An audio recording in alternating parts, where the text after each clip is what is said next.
I was the legitimate firstborn daughter of the King of the North. After my mother's death, my aunt married the King of the South and became his Queen Consort. She brought me to her court, raising me beside her own sons. The Southern King adored me. He would seat me upon his knee and gesture toward the princes, laughing lightly. When Hazel comes of age, whichever prince she chooses as her husband shall inherit this throne of the South. Stay here, child. The South could be your home. In my previous life, I chose the Crown Prince Ethan. I stood beside him during the War of Succession. I funded his armies with northern gold. I silenced rival lords. I secured the throne for him. And when he was crowned king, he repaid me with imprisonment in the White Tower, and an order signed in his own hand. The North burned, the court was purged. Before I was forced to take my own life, he came to watch. If not for you, he said coldly, Ava would still be alive. She died alone while I could not even mourn her. You will suffer tenfold. The North falls because of you. Their blood is your dowry.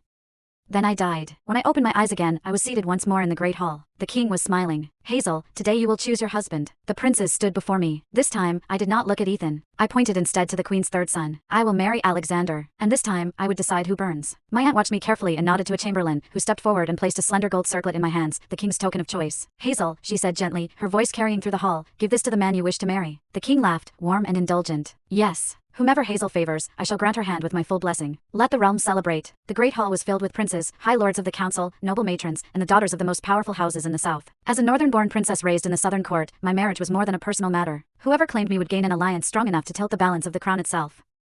I descended the steps slowly, the gold circlet cool in my palm. Polite smiles followed me. No one doubted my choice. Everyone knew I had adored Crown Prince Ethan since childhood. Choosing him was expected. Ethan, however, did not look pleased. He frowned and shifted back a step. Among the gathered ladies stood Ava Miller, the daughter of a minor but rising noble house. Tears shimmered in her eyes, trembling but not yet falling. I moved past the first prince, then the second. Ethan's expression hardened into open distaste. Beside him stood my cousin, Prince Alexander, the queen's third son, watching me with a quiet smile. As our eyes met, something softer flickered there, an almost imperceptible sigh hidden beneath courtly composure, as though he already anticipated the disappointment he believed I was about to choose for myself. Only that morning he had leaned against the carved mantel in my aunt's solar, arms folded, studying me with that same mixture of amusement and concern. You do have eyes, Hazel.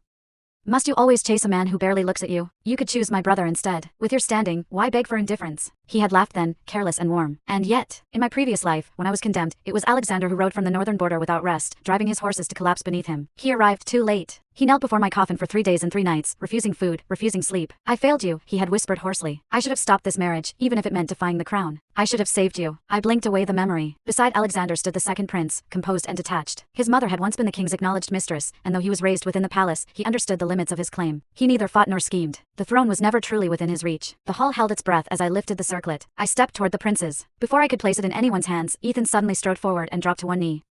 Your Majesty, he said, voice ringing clear through the chamber, I beg you to release me from this honor. My heart already belongs to another. He turned slightly, reaching toward Ava without touching her. Lady Ava Miller is the woman I love, he continued without hesitation. Our devotion is neither fleeting nor shallow. No one but her will ever be my wife.